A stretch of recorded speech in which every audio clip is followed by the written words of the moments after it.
चलिए आज एक बहुत ही कमाल की कहानी की दुनिया में चलते हैं। वो लड़की जिसने चांद चुरा लिया। अब ये सिर्फ एक कहानी नहीं है, बल्कि एक ऐसे सफर की दास्तां है जो एकदम हटके है। देखते हैं इसमें क्या खास है। जरा सोचिए, क्या हो अगर कोई सच में लिटरली चांद को आसमान से चुरा ले और उसे अपने घर में छिपा दे। सुनने में ही कितना अजीब लगता है ना? लेकिन यही हमारी आज की कहानी का सबसे दिलचस्प हिस्सा है। सब लोग मुझे बेवकूफ समझते हैं। ये शब्द कहानी की हीरोइन चुनमुन के हैं, और बस यहीं से उसके संघर्ष की, उसकी जिद की कहानी शुरू होती है। चलिए इस कहानी की परतों को एक एक करके खोलते हैं। तो चलिए कहानी के पहले हिस्से में चलते हैं। चुनमुन का वो सपना जो सबको नामुमकिन लगता था। देखिए, हर बड़ी यात्रा एक बहुत ही साधारण सी दुनिया से शुरू होती है और फिर एक घटना सब कुछ पलट कर रख देती है। तो ये है चुनमुन, चंदनपुर गांव की एक लड़की जो अपनी दादी के साथ रहती है। अब गांव वाले ना उसे थोड़ा भोला समझते हैं और बस इसी बात पर उसका मजाक उड़ाते रहते हैं। उसकी दुनिया छोटी सी है और तानों से भरी हुई है, पर यह बहुत जल्द बदलने वाली है। और फिर एक दिन, बस एक पल में सब कुछ बदल गया। चुनमुन की दादी ने गुस्से में उसे एक ताना मारा। बड़ी स्यानी बनती है ना, जा आसमान से चांद तारे तोड़ ला। उन्होंने तो ये मजाक में कहा था, लेकिन चुनमुन उसने तो इसे दिल पर ले लिया। एक ताना उसके लिए जिंदगी का मकसद बन गया। उसने ठान लिया कि वो चांद लाकर ही रहेगी ताकि दुनिया उसे फिर कभी बेवकूफ न समझ पाए। और यहीं से शुरू होती है उसकी वो यात्रा जो असंभव लगती थी। तो अब कहानी के दूसरे पड़ाव पर आते हैं, वो सीढ़ी जो चांद तक जाती थी। यहां चुनमुन सिर्फ सपने नहीं देखती, बल्कि कुछ ऐसा करना शुरू करती है जिससे देखकर सब हैरान रह जाएंगे। और चुनमुन का समर्पण तो देखिए।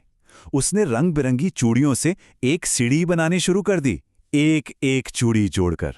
दिन, महीने और फिर साल बीतते गए।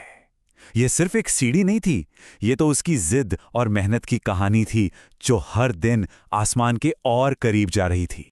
जब तक ये सीढ़ी आसमान को छूने लगी, पता है चुनमुन कितने साल की हो गई थी? 18 साल की। एक छोटी सी बच्ची से एक युवती बनने तक का सफर, जो सिर्फ और सिर्फ एक ही लक्ष्य के नाम था। पर क्या गांव वालों ने उसकी इज्जत को, इस मेहनत को सराहा? बिल्कुल नहीं। उन्होंने तो बस आसमान छूती सीढ़ी देखी और क्या कहा, यह लड़की तो पक्का पागल हो गई है। सालों की मेहनत के बाद भी वो उनके लिए एक मजाक ही थी। और अब कहानी पहुंचती है अपने सबसे रोमांचक मोड़ पर, जहां एक असली टकराव शुरू होता है और एंट्री होती है एक ऐसे विलन की जिसके बारे में किसी ने सोचा तक नहीं था। तो कहानी का विलन है राजू, और यहीं पर ना कहानी का असली टकराव दिखता है। एक तरफ है चुनमुन की सालों की मेहनत, उसका जुनून, और दूसरी तरफ राजू, जो बस अपनी पत्नी की एक छोटी सी बचकानी सी जिद पूरी करने के लिए सब छीनना चाहता है। राजू का प्लान बड़ा सिंपल था, पर उतना ही घटिया। पत्नी ने कहा, मुझे करवा चौथ के लिए चांद चाहिए। उसे चुनमुन की बनी बनाई सीढ़ी दिख गई और बस एक रात अंधेरे का फायदा उठाकर वो सीढ़ी पर चढ़ा और चांद चुरा लिया। चुनमुन की सालों की मेहनत एक रात में चोरी हो गई। अगली सुबह आसमान एकदम खाली था, चांद था ही नहीं। पूरे गांव में हड़कंप मच गया। भाई, करवा चौथ का दिन था और चांद ही गायब। आखिर गया तो गया कहां? और शक की सुई वो सीधी किस पर गई? जाहिर है चुनमुन पर। अरे वही तो वो सीढ़ी बना रही थी। सबने कहना शुरू कर दिया। मतलब सोचिए, जिस सपने के लिए उसने अपनी पूरी जिंदगी लगा दी, उसी सपने ने आज उसे चोर बना दिया। और अब कहानी का आखिरी पड़ाव, तारों के बीच एक घर। यहां चुनमुन को ना सिर्फ सच्चाई का पता चलता है, बल्कि उसे एक ऐसा फैसला लेना पड़ता है जो उसकी दुनिया हमेशा हमेशा के लिए बदल देगा। एक रात चुनमुन की नजर राजू के घर से आती एक अजीब तेज रोशनी पर पड़ी। वो छिपकर सुनने गई तो उसके तो होश ही उड़ गए। राजू ने चांद चुराया था और अब वो उसे बेचकर अमीर बनने के सपने देख रहा था। लेकिन अब चुनमुन चुप बैठने वाली नहीं थी। उसने सही मौके का इंतजार किया और राजू के घर से अपना चांद वापस ले आई। जो उसका हक था, उसे उसने वापस छीन लिया। अब चुनमुन एक क्रॉस रोड्स पर खड़ी थी। उसके पास दो रास्ते थे।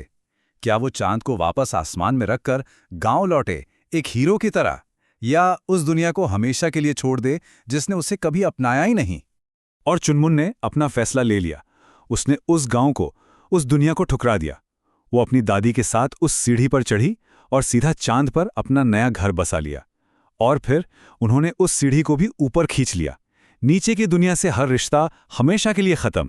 तो आखिर ये कहानी है किस बारे में? क्या ये सिर्फ मेहनत और जिद की कहानी है,